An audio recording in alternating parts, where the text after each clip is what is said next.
Hi friends, welcome back to my channel Yummy Days with Kavitha. இன்னைக்கு சூப்பரான ஒரு பயிறு கடையல் ரெசிபி தான் பார்க்க போறோம். வாங்க இந்த ரெசிபி எப்படி செய்யறதுன்னு பார்க்கலாம். ஒரு டம்ளர் பாசி பயிறு எடுத்துர்க்கேன். அதை ஒரு குக்கர்ல சேர்த்துக்கலாம். ஒரு 2 நிமிஷம் அப்படியே dry roast பண்ணி எடுத்துக்கோங்க. இப்போ இத ஒரு 2 தடவை கழுவி எடுத்துட்டு வந்துறலாம். கழுவியாச்சு. நான் 3 டம்ளர் தண்ணி உள்ள சேர்த்துறேன். ஒரு தக்காளியை 1-2 நறுக்கியிருக்கேன், அதையும் உள்ள சேர்த்துக்கலாம். 3 பச்சை மிளகாய், ஒரு 4 சின்ன வெங்காயம், 1/4 ஸ்பூன் மஞ்சத்தூளியும் சேர்த்துக்கலாம். கொதிச்சதும் குக்கரை மூடி ஒரு 4லேருந்து 5 விசில் மீடியம் ஃப்ளேமில் வச்சு எடுத்துக்கிறேன். பார்த்திங்கன்னா தெரியும், பயிர் வந்து கரெக்டாக பக்குவமாக வெந்திருக்கு, தண்ணியும் சுத்தமாக இல்லை.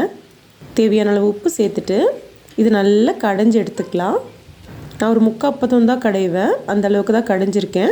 ஒரு 1/2 டம்ளர் சுடு தண்ணி சேர்த்துருக்கேன். இது நல்லா கலந்து ஓரமாக எடுத்து வச்சிடலாம். இதுக்கு ஒரு சூப்பரான தாளிப்பு ரெடி பண்ணிடலாம். 2 டேபிள் ஸ்பூன் நல்லெண்ணெய், கடுகு, சீரகம் போட்டு தாளிச்சிக்கலாம்.